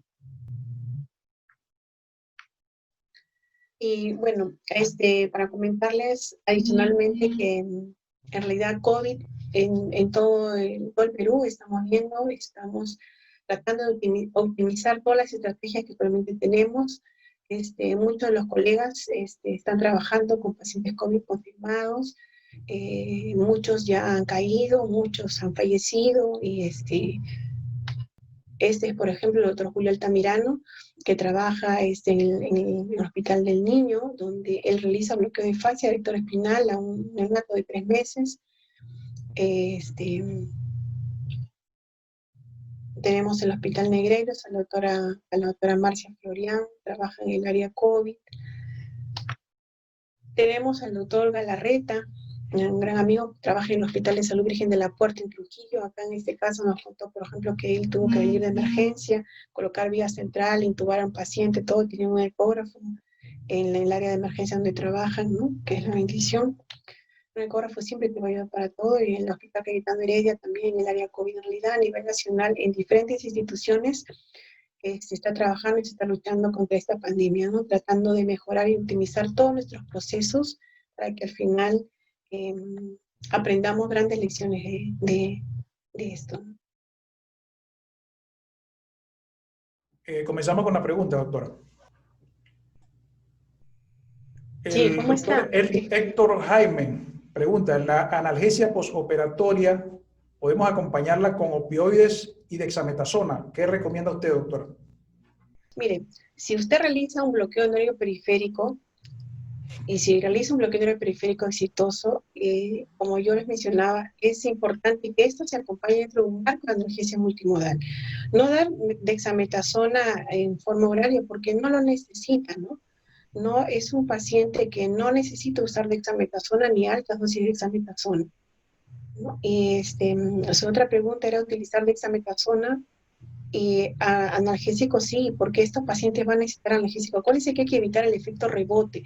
Después del tiempo, el efecto de rebote del dolor. Después del tiempo que termine el bloqueo periférico, después del efecto del anestésico local, el paciente va a empezar a sentir dolor. Entonces hay que acompañarle de una analgesia a este paciente, ¿no? Pero no necesitas utilizar opioides de gran potencia, porque recuerda que estos opioides van a tener una serie de eventos al paciente, le va a ocasionar mayor náusea, mayor vómitos. Estos pacientes probablemente también van a tener mayor comilio intestinal, van a tener una serie de problemas y de disfunción respiratoria, ¿no? Entonces, actualmente, en general, y esto no es solo en la pandemia, esto salió un gran artículo en el British Medical Journal en 2018 acerca del uso de opioides y de la morbilidad que ocasionaba. Es decir, actualmente hay una tendencia a nivel mundial de disminuir cada vez los opioides, ¿no? Pero se utiliza morfina a grandes dosis, petidina a grandes dosis, son los opioides de más potencia que actualmente tenemos. Actualmente hay una tendencia a disminuir cada vez los opioides. El doctor Julio Noyola pregunta, para el bloqueo en una cirugía de hombro, ya sea de manguitos rotadores o lesión del labrum, ¿el bloqueo supraescapular le parece adecuado y suficiente o preferiría realizar algún otro abordaje, doctor? El bloqueo supraescapular es una técnica regional o de bloqueo, pero actualmente es una técnica descrita como técnica analgésica. No la puedo utilizar como técnica anestésica. Y en realidad, el gol estándar para una técnica anestésica de cirugía de hombro es el interescalénico. Yo puedo conseguir un 100% de analgesia y de técnica anestésica con un interescalénico acompañado de un plexo cervical superficial, pero no solamente con supraescapular. Es una alternativa, sí, es una alternativa, es una excelente alternativa para dolor de hombro, es una excelente técnica analgésica. Y es más, si yo quiero optimizar y mejorar, mira, se dice que el bloqueo supraescapular te da como una analgesia del 70%. El bloqueo interescalénico te da como una analgesia del 98%, por eso que ese 2% lo completas con plexo cervical superficial. Pero si yo a ese bloqueo supraescapular, que es un 70% de analgesia, quiero aumentar mi score, le acompaño de un bloqueo axilar o bloqueo circunflejo. yo sumo ambos factores, sí, tengo una mejor compliance del paciente, una mejor satisfacción del paciente porque tengo un mayor, una mayor analgesia. Pero igual, aún así los dos no llegan a superar al interescalénico, ¿no? Por ahí hay algunos estudios que dicen que si yo realizo un bloqueo circunflejo axilar en la vía anterior, puedo, lo que pasa es que la vía anterior, tradicionalmente el nervio circunflejo axilar se hace en la vía posterior, pero si se realiza en la vía anterior, donde derivan directamente las ramas anatómicas, entonces voy a tener una mejor compliance de dolor. Hay algunos estudios que apuntan a eso, pero todavía no hay nada concreto, ¿no? Pero sí, supraescapular es una excelente técnica analgésica. Ya, la doctora Belkis Guerra pregunta, ¿ha tenido casos de artroscopia de hombro solo con anestesia regional, doctor? Claro, claro, es lo que yo hago desde antes de la pandemia. O sea, yo hago artroscopías de hombros solo con bloqueo periférico. Y hay una cosa adicional, si vemos las guías, que esto está desde antes de la pandemia, incluso para cirugías de hombro, en la posición silla de playa, el nivel de evidencia 1.1-2 habla que el bloqueo periférico debería utilizarse como técnica anestésica. Lo que sucede es que en cirugías de hombro y en posición silla de playa puede haber alteración cognitiva porque hay disminución de la PAM. Si utiliza como técnica anestésica un bloqueo periférico y además el interescalénico, o sea, esto no va a pasar en el paciente. Entonces sí, yo siempre, casi en la medida de lo posible, trato de utilizar bloqueo periférico como técnica anestésica. Pero siempre le acompaño de sedación, ¿no? Siempre, porque necesitas toda técnica anestésica regional acompañarla de sedación. Al final el paciente lo que quiere es no sentir nada. Ya, la doctora Sandra Gutiérrez pregunta, su opinión acerca de la neurotoxicidad a altas concentraciones de anestésicos locales. Hay un artículo que una vez leí de la neurotoxicidad en general de lidocaína, pero esta neurotoxicidad se había visto en ratitas, es decir, aplicaban lidocaína al bloqueo ciático de las ratitas y veían que a posteriori estas ratitas tenían una imposibilidad para caminar. Entonces, y por ahí empezaron a diseñar y evaluar y a ver que tal vez había un compromiso neuronal de estos nervios de las ratitas con la dosis de lidocaína, ¿no? Hay estudios que hablan mucho de lidocaína y neurotoxicidad. De levobupivacaína o bupivacaína en realidad hay pocos, ¿no? Pero fisiológicamente está escrito que si tú aumentas la concentración del anestésico local, ¿no? Aumentas el volumen del anestésico local, eso conlleva a que haya un menor flujo del flujo sanguíneo neuronal. Entonces, por lo tanto, la hipótesis es que esto puede conllevar a que ese nervio se dañe, ¿no? Entonces, eso es una de las recomendaciones por la que se trata de evitar, en la medida de lo posible, que el anestésico local esté muy concentrado. Y otra es que te produce pues un bloqueo motor muy prolongado, ¿no? Por eso. Que actualmente ya no se quiere, ¿no? Lo que quieres es tener más analgesia más que bloqueo motor. Otra pregunta, doctora. La doctora Paula Escobar pregunta, ¿considera que deban evitarse los bloqueos cerca de la línea supraclavicular y por qué? Claro, es lo que le mencioné lo que le mencioné en la charla, en realidad es estos, mire, de guías atrás, ¿no? Pero yo hago una acotación doble. Uno, que hay que diferenciar el paciente asintomático respiratorio y el sintomático respiratorio. Si yo tengo un paciente asintomático respiratorio y ese paciente por algún motivo amerita que le coloque un bloqueo de nervio periférico tipo supraclavicular, entonces se lo coloco, pero siempre hay que adicionar algo y evaluar cómo va ese pulmón, evaluar el equilibrio pleural, evaluar si tiene adecuadamente líneas A, si aparecieron líneas B, evaluar el punto pulmón. Es decir, hay un escaneo para hacerle una evaluación pulmonar, ¿no? Es lo que yo sumo a esto del bloqueo periférico. Otra pregunta, el doctor Walter Castro pregunta, cuando ya se realizó el bloqueo periférico, ¿usa cánula binasal bajo flujo cuando están sedados sus pacientes? Sí, es decir, Antes de realizar el bloqueo periférico, yo lo cedo a los pacientes. Ningún paciente, es muy difícil que un paciente te acepte, es pintando, manipulando, el paciente despierta, ¿no? Entonces, al paciente yo lo cedo antes de realizar la técnica del bloqueo.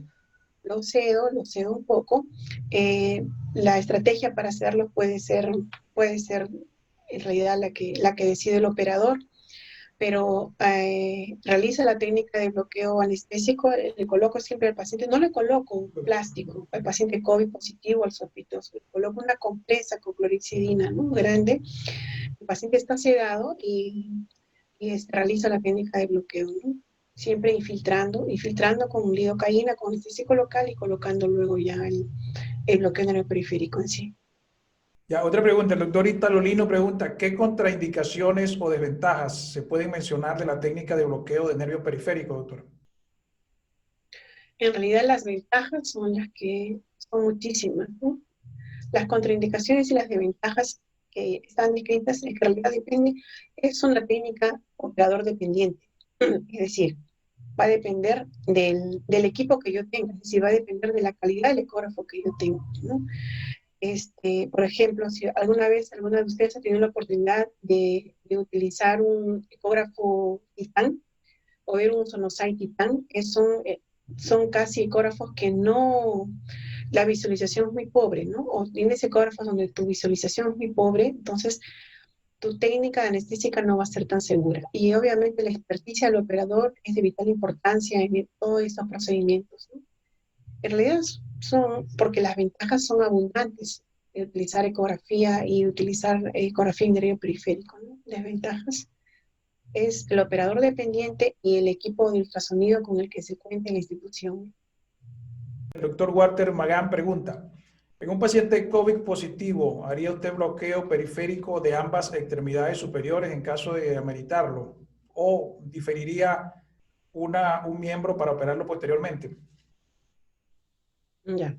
Mire, hasta ahora no he tenido un caso de un paciente COVID positivo que tenga que estar sometido a ambas cirugías. Es más, antes del COVID, en realidad, por ahí que he tenido un par de casos, hay que evaluar bien. Lo que pasa que no es, o sea, como digo, hay que evaluar el contexto del paciente. Hay que ver primero si ese paciente, al ser dos operaciones en una, ya estamos hablando que es un tiempo operatorio prolongado. Hay que ver si ese paciente va a necesitar colocarse un injerto, si ese paciente probablemente va a sangrar adicionalmente, ¿no? Entonces, hay que ver toda una serie de condiciones y factores antes de decidir colocarlo o sea, en ambos miembros, ¿no?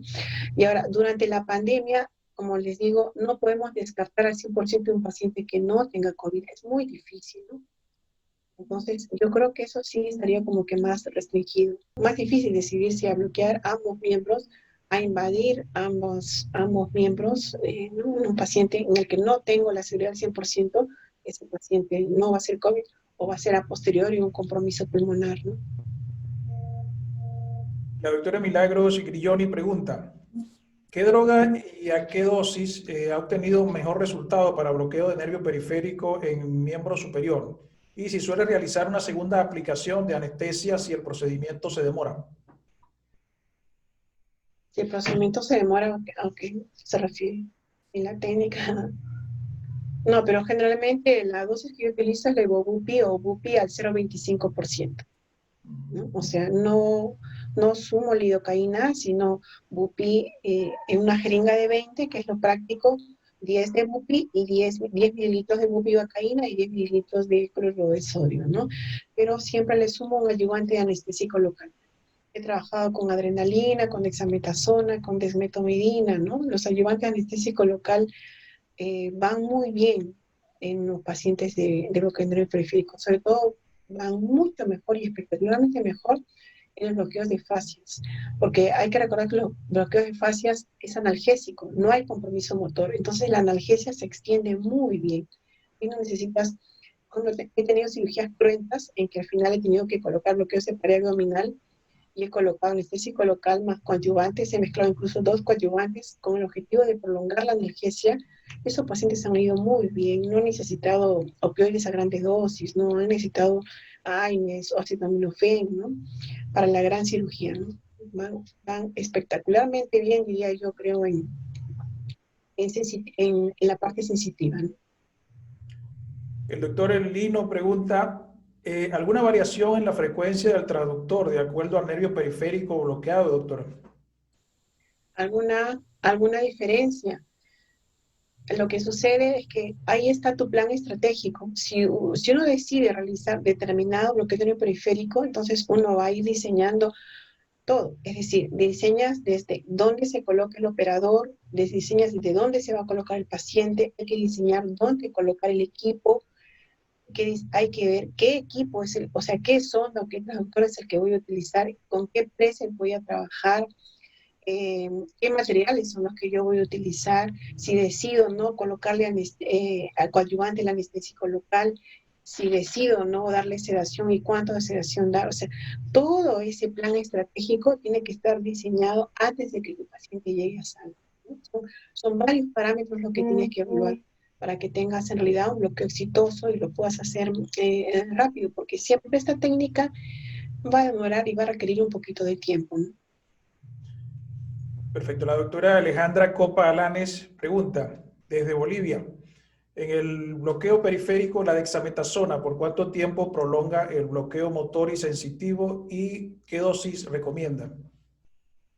Ya, la dexametasona en muchos trabajos ha demostrado, por ejemplo, vamos a irnos si yo utilizo una bupivacaína sola, la bupivacaína aproximadamente tiene un tiempo de duración de 8, 10, hasta 12 horas en algunos trabajos.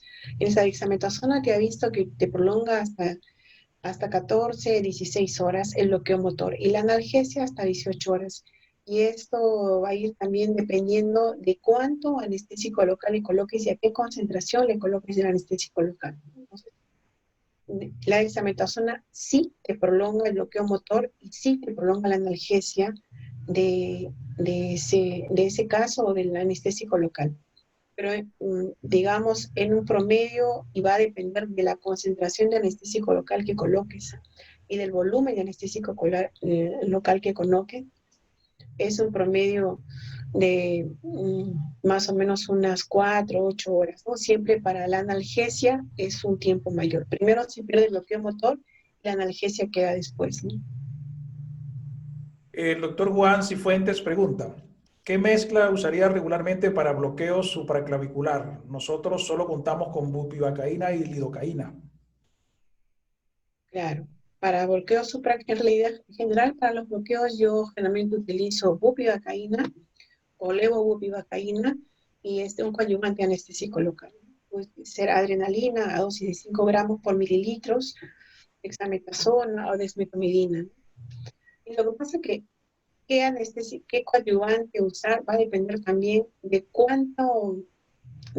a depender de varios factores en realidad, ¿no? Va a depender del factor paciente, factor quirúrgico, factor de hasta cuánto, en realidad todo eso me va a llevar hasta cuánto yo quiero prolongar la analgesia de ese paciente, ¿no?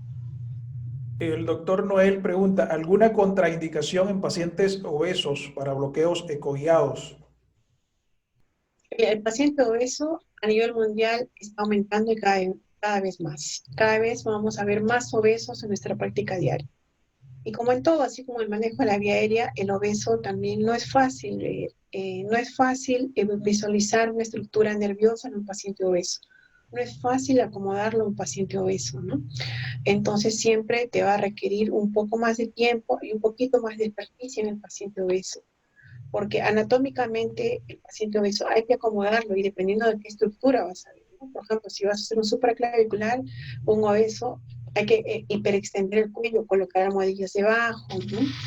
Hay que lateralizar adecuadamente la cabeza. En un paciente obeso no puedes profundizar tampoco la sedación, porque acuérdense que ellos tienen por el mismo hecho de ser obeso, tienen poca capacidad residual funcional, poca reserva pulmonar, entonces ellos rápidamente se deprimen. Y actualmente en pandemia colocar flujos altos de oxígeno no es lo recomendable, ¿no? Entonces, el paciente obeso siempre te va a requerir mayor acuciosidad en tus procedimientos, ¿no? El doctor Filiberto Quiroz pregunta, ¿Cuál es la técnica de anestesia regional que recomienda para las cirugías de reemplazo total de cadera en pacientes COVID positivos? La técnica anestésica, ya. En cuanto a la reemplazo total de cadera, por ejemplo, estas cirugías de reemplazo total de cadera actualmente en pandemia no se pueden retrasar, es decir, así el paciente sea una baja sospecha de COVID o un paciente no sea COVID, el paciente tiene que ser sometido a una cirugía de cadera. Esto es uno del tipo de cirugías en la que no se pueden seguir postergando los reemplazos de cadera.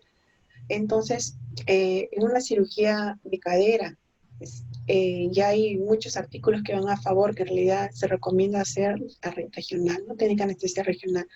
Yo en lo personal y en la medida de lo posible, cuando tengo un paciente que va a ser sometido a una cirugía de cadera o prótesis de cadera, utilizo bloqueo nervio periférico y regional raquidia, ¿no? Entonces, los dos sumadas como técnica anestésica van muy bien, ¿no? Y tienen una gran prolongación de la analgesia. Y el tiempo operatorio también da muy bien también. Entonces, bloqueo nervio periférico y raquidia, pero siempre lo bloqueo al paciente. Gracias a todos por la, por la participación, por las preguntas, ¿no? Por estar ahí, ¿no? Espero que ojalá les haya gustado y que, bueno, la idea es que cada vez seamos más regionalistas, que practiquemos más, que nosotros podamos observar y ver en nuestros pacientes que estas clínicas anestésicas van bien y ayudan mucho.